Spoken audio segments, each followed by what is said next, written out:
Ladies and gentlemen, good day and welcome to the JTL Industries Limited earnings conference call hosted by Philips Capital Private Limited. As a reminder, all participants' lines will be under listen-only mode and there will be an opportunity for you to ask questions after the presentation concludes. Should you need assistance during the conference call, please signal an operator by pressing star, then zero on your touchtone phone. Please note that this conference is being recorded. I now hand the conference over to Mr. Vikas Singh from Philips Capital India Private Limited. Thank you, and over to you, sir. Thank you. Good evening, everyone. I warmly welcome everybody on JTL Industries Q2 FY25 earnings conference call. From the management side, today we have with us Mr. Pranav Singla, Executive Director, Mr. Dhruv Singla, Executive Director, Mr. Atul Garg, Chief Financial Officer, and Mr. Amit Kaur, Chief Strategy Officer. Without taking any more time, I'll hand over the call to Mr. Pranav Singla for his opening remarks. Over to you, sir. Good evening, everybody. I hope you and your families are having a wonderful Diwali filled with joy and prosperity. It's great to have you all here for a Q2 and H1 earnings call. Today, I share our financial performance and give you an update on our ongoing initiatives. For those who are new to our journey, let me take a moment to introduce JTL. With 3 decades under our belt, we've become a trusted name in steel tube manufacturing. Our product range is diverse, that is ARW-backed steel tubes, galvanized pipes, large diameter steel tubes, solar structures. We take pride in producing value-added products, ensuring top-notch quality and everything we offer. Our 5 advanced manufacturing plants are located across India. Now, let's dive into our Q2 FY25 performance. We achieved a total income of 4874 million this quarter, demonstrating a resilience and adaptability in the market. Our EBITDA came at 377 million, with a EBITDA margin of 7.7%. We are also pleased to report a profit after tax of 264 million for Q2, giving us a PAT margin of 5.4%. Our sales volume reached an impressive 103,193 tons, reflecting a solid growth of 26% compared to the same quarter last year. Notably, value-added products made up to 25% of our total sales mix. Turning to our H1 FY25 results, I'm excited to announce that we achieved a record EBITDA of 815 million, making the highest for any first half in our company's history. Our total income for H1 stood at 1,069 million, and year-to-year date PAT at 571 million, which is a 7.1% increase compared to last year. As part of our growth strategy, we are enhancing our manufacturing capabilities. Our new DFT lines are on track, with machinery already delivered to our Mangaon plant. Installation is underway, and we expect trial runs to begin by the end of November. This technology will allow us to produce large diameter structural tubes, expanding our product portfolio and improving our margins. As a Raipur facility, we've doubled our capacity from 1 lakh tons to 2 lakh tons, enhancing our overall pipe manufacturing capacity to approximately 6.86 lakh tons for the company. The expansion is part of our goal to reach a 1 million ton capacity mark by year end. Specifically, the Raipur facility will now produce larger and more diverse tubes and pipes, with an increased size range from 4 inches to 8 inches, and addition of 200 new SKUs to better serve various industries. In July, we raised 300 crores through QIP at an issue price of 211 per share. These funds are primarily directed towards capacity expansion, working capital, and general corporate purposes. In September, we also converted the warrants issued in January 2023. Looking ahead, we are optimistic about the continued demand of structural steel driven by infrastructure investments and sustained products actively across key sectors. By this, I am open to questions from everybody.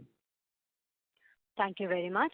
We will now begin the question and answer session. Anyone who wishes to ask a question may press star and 1 on the touchtone phone. If you wish to remove yourself from the question queue, you may press star and 2. Participants are requested to use handsets while asking a question. Ladies and gentlemen, we will wait for a moment while the question queue assembles. The first question is from the line of Sneha Talreja from Nuvama Capital. Please go ahead. Hi, team. Thanks a lot for the opportunity. Couple of questions from my end. Firstly, what was the inventory loss in this particular quarter? Thanks, Neha, for the question. Inventory loss was to the tune of 900 rupees to 930 rupees this quarter. Per ton. Per ton. Understood. Secondly, what I wanted to understand was, you and the leader have, kind of changed the strategy towards pushing volumes and, on basis on certain discounts that it is offering. What is the impact that you're seeing on the market, with respect to volumes, and any change in your volume guidances or EBITDA per ton based on those strategies? See, Sneha, we at JTL always have been a margin player. And being debt-free and having a wide SKU range, we never wish to participate in a price war when the prices are plummeting in the market. And given the comparison of primary and secondary market, we didn't offer any further discount to what the bigger companies offered. And we didn't have any extra discounts passed on this quarter. Understood. And on Nabha, I wanted to understand, the sales, when is it likely to get completely integrated? Because our earlier sense was that Nabha sales volumes will, be integrated. And, we are currently seeing, Nabha sales, separately. So when is this likely to get integrated, or, we'll continue to see this as a separate sales counter?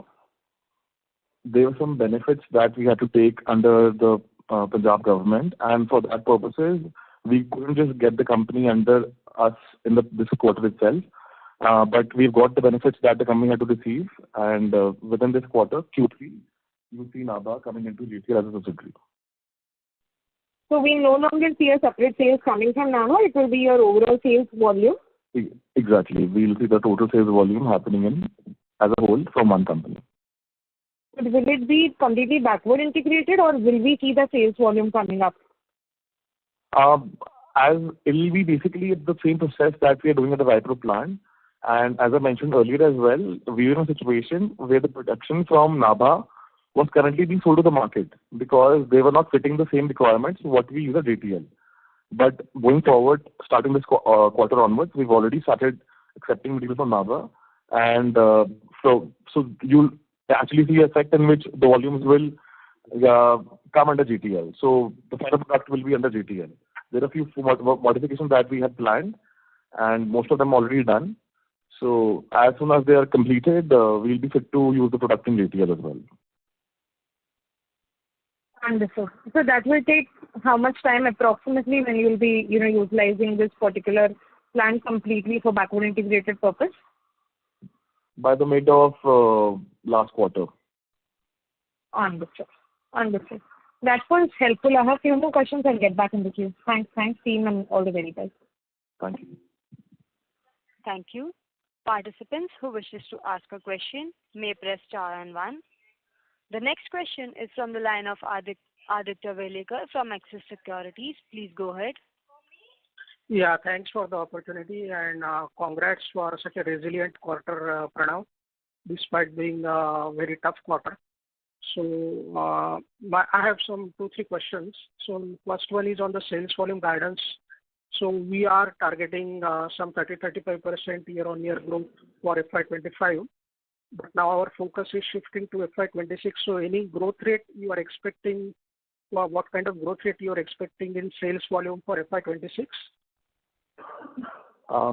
Thank you, Prithvi, for your questions. We maintain our previous sales target. This year as well, if you look at the run rate, we've already closed close to 2 lakh tons in H1.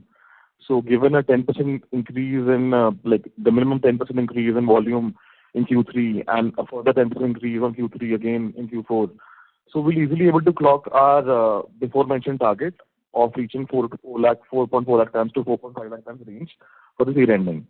And further, as next year proceeds, our DFT, as we mentioned, will be up and running by the end of this quarter. So as the volumes will pick up, the numbers will pick up, and the volumes in next financial year will come out in a better way as well. And plus, today itself, we announced the trial run of our Raipur facility. where we have increased the capacity from 1 lakh tons to 2 lakh tons. So all these factors will play in a part, and our yearly targets to achieve a 25-30% growth every year on volumes is still on target. Okay. So in 26 also, we can assume 30% year-on-year growth in sales volume. Yes, we can expect that. There are obviously some slowdowns that happen in Q1 and Q2 because of monsoons and other factors. But if you look at the whole year's picture, we will be able to deliver the same run rate of 30% growth, 25% growth in the coming years as well. Fair enough. And on the value-added production, we have a target of 40% for FY25. So how confident we are for touching that in 25? Any color on 26, how it will grow in 26? Actually, so our year-ending target for VAP is 40%. And as the DFT will start, as I mentioned, by the end of this quarter, and the produce from DFT is totally value-added. So the DFT can, if utilized in full capacity, can also make up to 700 tons a day as well. So we can see the volumes picking up in that way, and our 40% target of VAP will be covered from DFT itself. And recently, in this quarter itself, we announced when we had started our GI plant in Maharashtra, the second GI plant in Maharashtra. And the result of that, we saw the volume increase happening towards exports from Maharashtra itself. So all these factors clubbed in, we will be able to maintain our target of 40% for VAP. And when I say my VAP share, my VAP products are only products which give me a beta per ton of 7,000 rupees plus. So with that guidance, I can still maintain my 40% guidance for the year end. And for 26, because we will have full exposure to DFT in 26, so that share will increase from 40%? So actually, we have a lot of capex going on right now, and there will be a situation when the capacity for black pipes will increase in a quarter. And on a million ton production, we'll be easily able to maintain a higher share of 40% plus as well. But given that we're doing capex quarter on quarter in other segments as well, such as color-coated pipes and color-coated segments, so those things will kick in coming quarters. So it'll be very hard for me to give an exact number right now on what exact percentage I shall be achieving in VAP next year, but it shall be plus than 40%. Yeah, understood. On the variants front, so all our variants are now fully converted, right? Or is there anything outstanding? Only the warrants that the promoters and one person from public category subscribed in December or early Jan this year, those are not pending. So these are the 2.5 crore warrants that we issued to promoter family and a public category shareholder. Other than that, all the warrants from previous situations have been converted and being completed. Perfect. One last question, Pranav. So EBITDA per ton trajectory, what do you think means we will be able to touch 4,500 for this fiscal year? And for next, can we assume 5,000 rupees? So Ritaji, again, this number is totally dependent on the production that we do. As I mentioned, the DFT starting in Q3. So we did face a little delay in DFT, which we expected to start in this quarter. But given that the DFT will start in this quarter and as I mentioned, the total value of the product, so the numbers will start adding up towards the similar levels of 4,500 next quarter onwards. And given that I'm mentioning that we had a inventory loss close to 900 rupees per EBITDA per ton, and if you add that with our EBITDA per ton of current situation, so we were already at 4,200, 4,300 mark. But so we expect that these things will normalize in this coming quarter, and we'll be able to maintain a healthy EBITDA per ton. Yeah, thanks a lot, Pranav, and wish you a very happy Diwali. Thank you. Happy Diwali to you as well. Thank you very much. The next question is from the line of Pallav Agarwal from Antique. Please go ahead. Yeah, good evening, Pranavji, and the whole team, and happy Diwali. So I think most of the questions have been answered, but just on the working capital levels, I think the net debt also has gone up. So in terms of number of days, can you give some clarity on how the number of receivable days and inventory days have been moving? Hi, Pallav. Thanks for your question. Happy to relate to you as well. So our inventory days increased this time because our inventory levels from what we saw last year have increased significantly. And this has happened because we had a few imports which came in towards the end of second quarter, and those were imports of coils from outside, from Korea and Japan. So those imports led to higher inventory levels. And given that the prices have bottomed out, it was a strategic move for the company, from the company's end, to accumulate inventory this time, because the prices have bottomed out from what we think and from industry seems as well. So given ahead, the working capital cycle will improve. But for now, everything had gone up, keeping in mind the pricing which had bottomed out. The major impact came just because our inventories were towards the higher side. Sure. So, with the new DFT plant starting, so maybe we would probably initially have some accumulation of inventory over there also till, till the sales and production ramps up over there. So, have a look at the other side. Yeah, so the new DFT, the range of product that we are making initially is a 350 by 350 section. Yeah, so we are making a 350 by 350 section in which the market is fairly available and the demand is there. So we don't anticipate any inventory development on the terms of stocks, and the purpose of DFT is such that we are able to maintain lower stocks by rotating the rolling as and when the material is required. So if it was a traditional machine, I would think twice before putting up the rolling again. But in a traditional machine where I can consistently change rolling as per the demand accumulates within a span of 3 to 4 hours. So accumulation of material in the DFT segment seems not to be there. Sure. Also, given that, probably global markets or the demand for at least steel products seems a little subdued. So is there any, how competitive is the Chinese steel producers? So at least in terms of exports, because, our export proportion has been going up. So at least in the case of steel, we hear that because of the dumping from China, the prices are low and there is a lot of volume competition as well. So is this scenario different in the case of steel pipes? See, first of all, I would like to mention that from India, we are majorly supplying galvanized steel tubes to countries like Europe, UK, Africa, Australia. So in all these countries, there is an anti-dumping duty already applied to the Chinese products for the galvanized steel tubes, wherein the competition from Chinese market is not there. However, when we face challenges where the raw material is supplied by the Chinese market, but at the moment we see that there is a huge stimulus that the Chinese government has offered, and Chinese product is no more so competitive in the market as per the raw material quotations that we are getting today. So that's not the scenario, and it keeps on changing. The benefit that we have is that we have our export-oriented unit right next to the port. Whenever these scenarios change, we are able to import for the purpose of re-export. So as to be able to maintain our viability in the export market.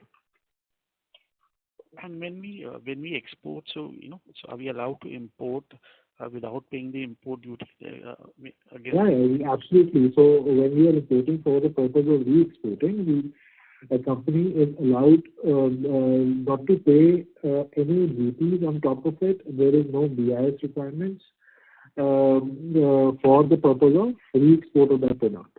So that is completely valid. Sure. And lastly, some at least a major competitor, has recently put up a facility in Dubai. So I think the rationale was that maybe when steel prices internationally were lower than domestic prices, so that would give them a sort of a cost advantage. So are we thinking of anything on those lines, or are we more comfortable putting up a 1 million ton incremental facility in India? So how does the economics work out there?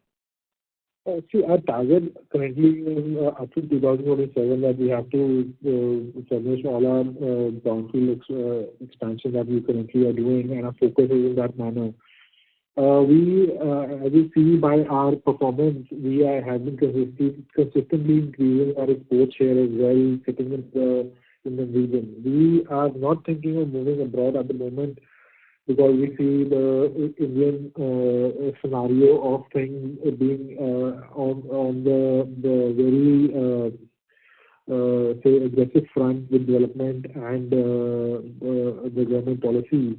So our motive is to increase our SKUs, bring in a full range of product, firstly in the Indian market, and then think of going to a certain market for the purposes that you mentioned, if those are viable till then or make sense to us. Right now, frankly, we're not thought in that direction. Right. So yeah, thank you so much, Zubji and Pranavji. That's it from my side. Thank you very much. The next question is from the line of Hetal Gada from Max Life Insurance. Please go ahead. Hello. Good evening, sir. I have a couple of questions. So firstly, just wanted to understand currently what is the primary versus secondary mix that you have, and do you see that mix changing in the market? Good evening, Hetal. Thanks for your question. The current mix that we have is close to 53%. To be exact, I think it's 53% of secondary and the remaining 47% is primary. And so both the segments, they have a different market itself in the market. So we are not competing with ourselves in the market. It's just a different segment market that we cater with secondary material, and it's a different market that we cater with primary material. So there is no confusion as such that we are mixing the products or something like that. But with the expansions that we are doing, do you see the mix changing, or should we understand that both these segments will remain closer to 50/50? So with the expansion that we are doing in our facilities, our mix will change, and which will be that our major expansion is happening in primary segment. So what primary and secondary is 50/50% right now, will eventually be 20% secondary, and the remaining will be primary. And in terms of your total SKUs, how are you looking at it post-expansion? I mean, the percentage share within the products, how should we look at the product mix post-expansion? So now I'm close to 1,200 SKUs right now, and with the added capacity today, and with the added DFT line, which will be added in by end of this quarter, I'll be having the 2,000 SKUs, and once my second million ton starts as well, I'll be having close to 2,100 SKUs. Okay, and the product mix? The product mix will be as such, in which the VAP products will be 45%, and for the next year, and 55% will be general products. And so that is, you're saying FY26, you will have total VAP products will be closer to 45%. And post that, how should we see the trajectory over the next 3-4 years? I mean, your target VAP mix that you have? My target VAP is 50% once the full capacity installed of 2 million tons. On that production, the target is to have a 50% mix of VAP and the remaining general products. And how I differentiate, we have a very conservative approach of including products in VAP category. So our VAP is anything above 7,000 rupees a litre per ton.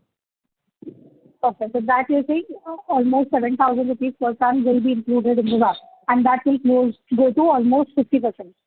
Exactly, 7,000 and above as well. 7,000 and above, okay. So for this, like you were mentioning that you are planning to reach the 2 million tons capacity. In that, from here, what other capacities in the VAP side would you be adding to reach this targeted 2 million tons? Ma'am, firstly, our capacity today stands at about 6 lakh tons of capacity. We commissioned a new higher dia machinery at Raipur, which makes it at 7 lakh tons. By the addition of DFT, we'll be adding another 2 lakh tons of capacity by DFT in Mangaon. So this will be majorly our ERW pipe manufacturing capacity by the end of this year. By 2027, we are going into certain forward and backward integrations, which include narrower galvanizing, CR lines, wider galvanizing for sheet manufacturing and color coating. So all the products from 1 million tons to 2 million tons are a value-added product at different stages. So in that, at a peak utilization of about 60 to 65%, we are anticipating that by the end of 2027, we will be having close to 50 to 55% of a value-added kitty, targeting above that, but yeah, achievable at 50-55% of value-added kitty with all those sheet manufacturing, galvanized pipes, pre-coated pipes, the DFT pipes. So that would be where our kitty of value add would be. Okay. Just last two questions from my end. You mentioned the Mangaon facility that is coming up. You mentioned last quarter of Q4 will be the time when the capacity comes up, correct? DFT would be starting by Q3 end, and we will be starting lighting the capacity in Q4. And how do we see the ramp up? Any guidance on it? Ma'am, it's too early to say though, but by the end of it, we should be able to utilize about 25% of the capacity of the peak utilization capacity of 25% in DFT lines in third quarter. So, okay, so you're saying by the exit run rate should be closer to 25%. Should I take that? Yes, ma'am, close to that. That's what the guidance is. Okay. And so just lastly, with all the cold mills, cold rolling mill and galvanizing mill coming up, what percentage of integration that will give us in the overall capacity? I did not understand the question, ma'am. Sorry. Okay. Once the entire expansion is through and your cold rolling mill is set up as well as the galvanizing mill, what percentage of forward integration will that give you in overall scheme of things? That will be adding to SKUs. That's not, we cannot really say that it's a forward integration or a backward integration. There are multitude of products in our range which we currently can do, but we are avoiding to do because of the lower margin we are able to achieve by procuring that product from outside. Say, pre-galvanized foil, if I procure from outside, I do not get the margin, so I'm not currently doing it. So certain steps are backward integrated so that I can make, say, a pre-galvanized pipe at a higher margin, and certain products like the color coating sheet and the wider sheet, CRN, are forward integrated, not towards pipe, but towards a new SKU development in the similar industry. Okay. That's it from my end. Thank you, sir. Thank you. Participants who wish to ask a question may press star and one. The next question is from the line of Bhavik Shah from MK Ventures. Please go ahead. Yeah.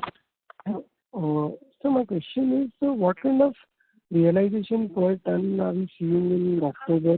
Like it has fallen or it has improved from, say, Q2? Hi, Bhavik. Can you please repeat your question? Also, what kind of realizations per ton are we witnessing in October? Are we seeing any improvement or are we seeing further fall in realizations?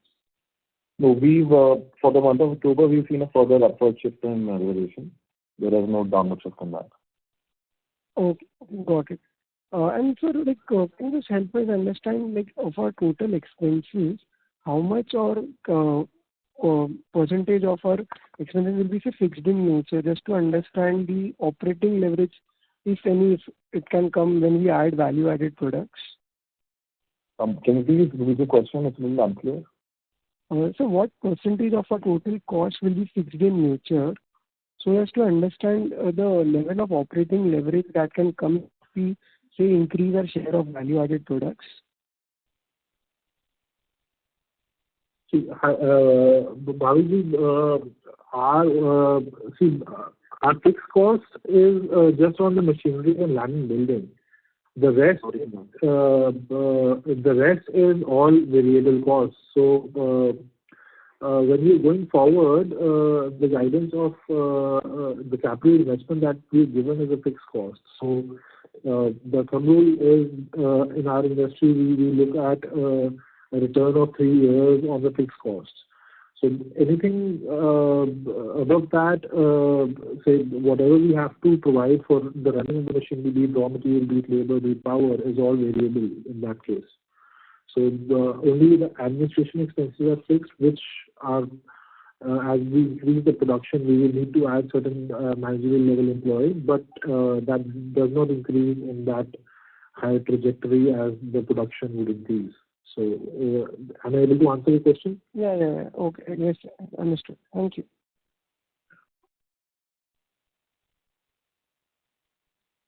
Thank you. The next question is from the line of Bhavin Pandey from Athena Investments. Please go ahead. Hi. Am I audible? Yes, you are audible.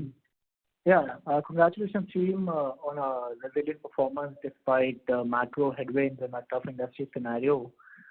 Just extending on that, the EBITDA per ton, the number looks pretty good despite being in the sector. So I'm just trying to understand how margins and EBITDA per ton have managed to stay elevated despite headwinds.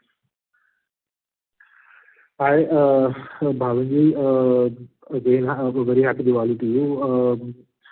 To answer your question, see, we at JTL are, as Pranav previously mentioned, are say 50% in the secondary market and 50% in the primary market. The secondary market scenario is such that it's a daily buy and sell. So the loss of inventory there is not so much or negligible, or we are able to maintain a fixed level of EBITDA that there are. So only when we have to procure a larger amount of chunk of material from the primary manufacturers, wherein we get certain issues while the market is correcting in terms of the prices and realizations.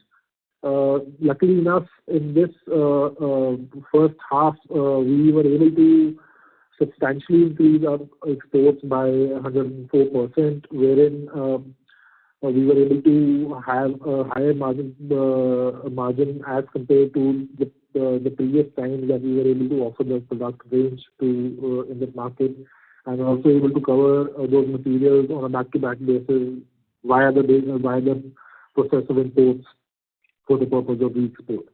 So these certain maneuvers helped us to keep our levels intact. If you look at our exports this time, we had one of the highest exports ever for each month.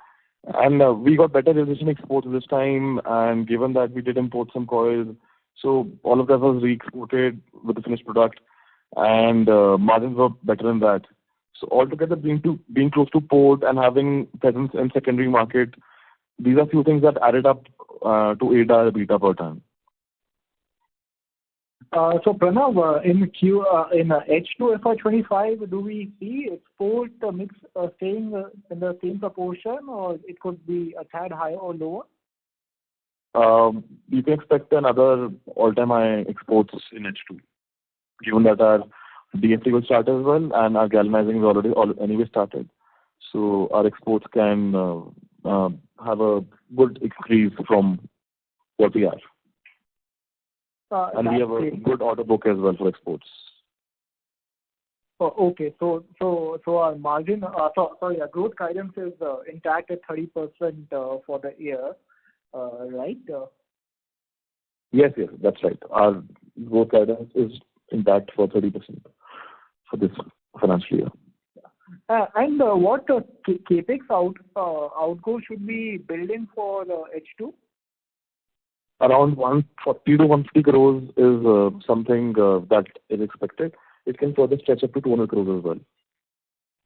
Okay. So if we add up the 90 odd CR this year, it could be around 250 to 300 CR for the full year, right? Yes, that's right. Oh, great. Congratulations again, and festive greetings to our entire team at JTL. Thank you to you too.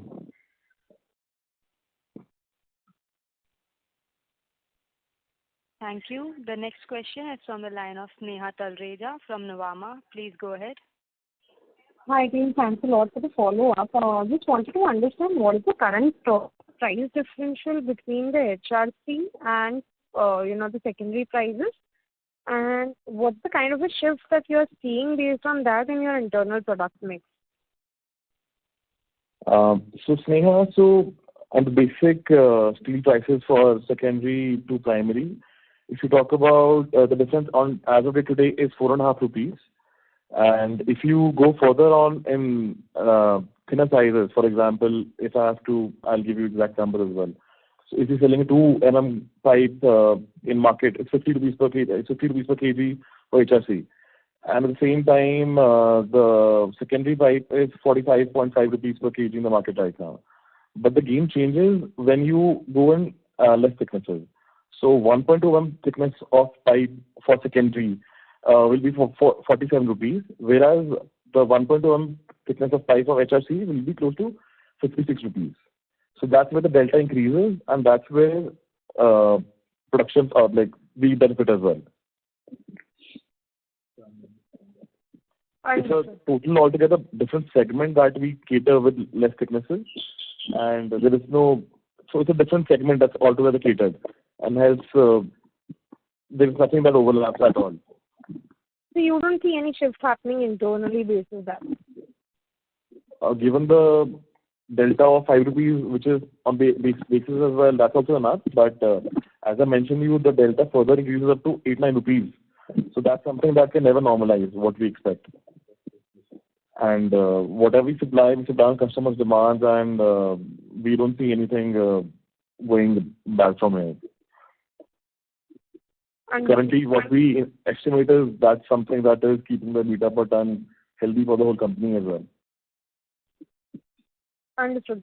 And lastly, on your EBITDA per ton, with this DFC coming into play, in Q4, what can be the EBITDA per ton level that we can estimate, given that, you currently are at about 4,300 odd easily?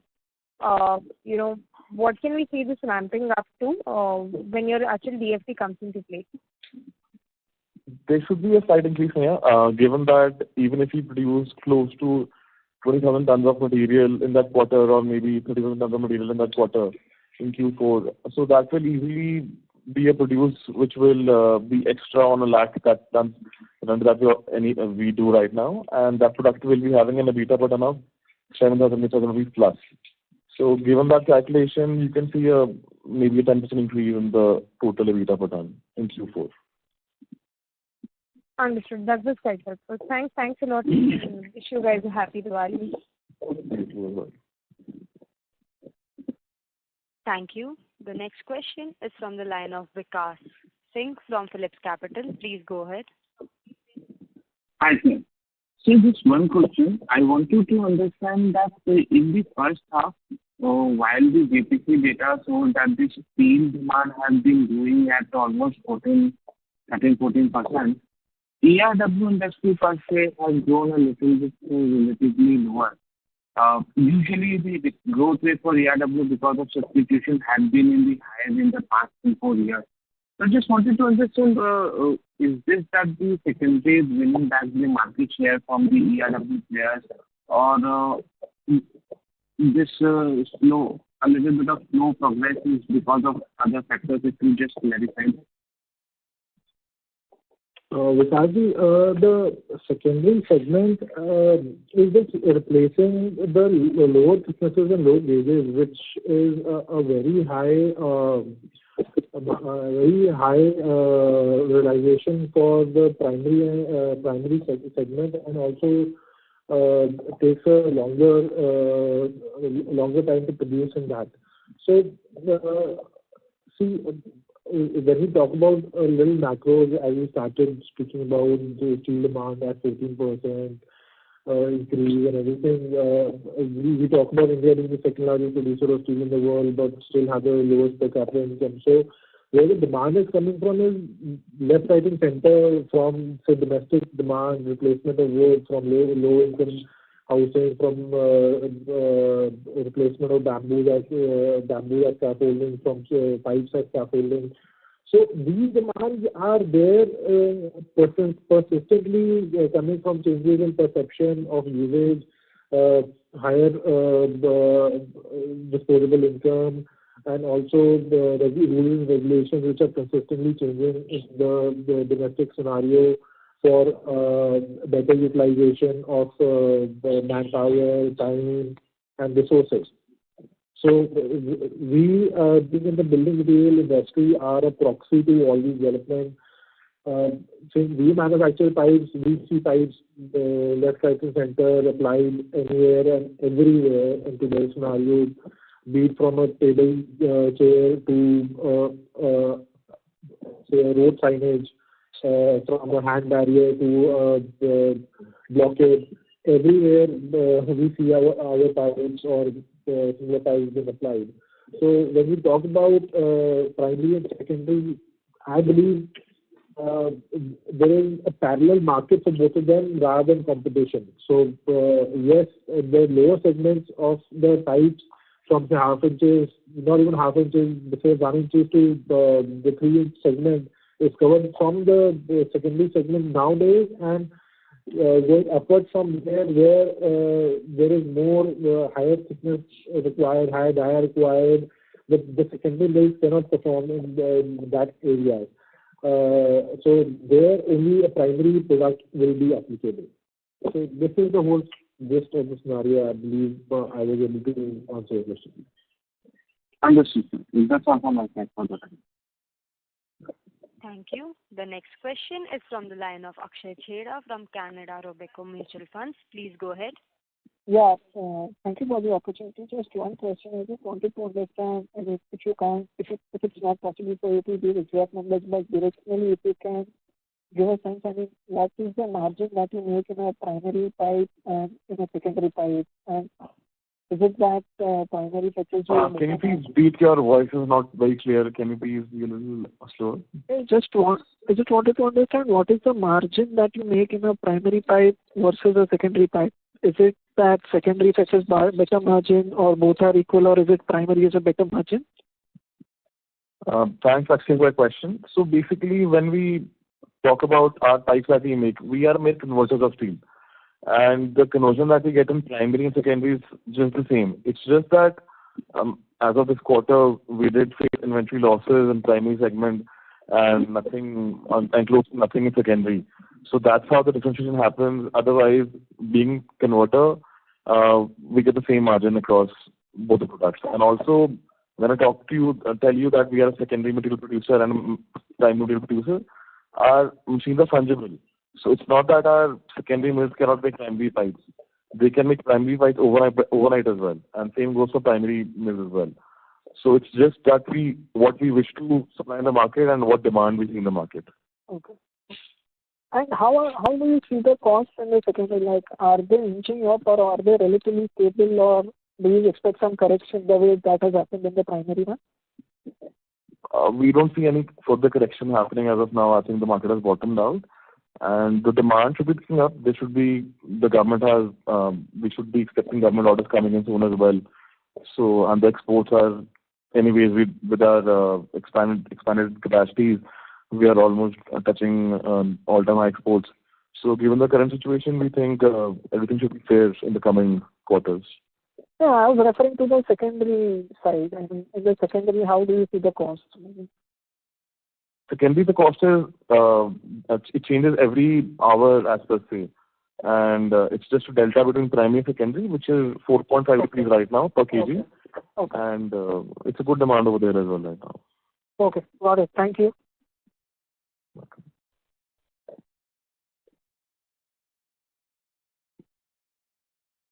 Thank you. Ladies and gentlemen, that was the last question for today. I now hand the conference over to Mr. Vikas Singh from Phillip Capital India Private Limited for the closing comments.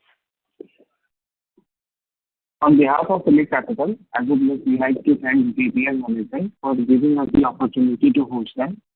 And without taking any more time, I'll hand over to Pranav sir for his closing remarks. Over to you.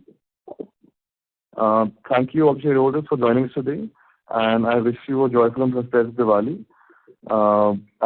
Thank you, Philip. Thank you, Vikarji, and thank you, Philip Capital, for hosting the call as well.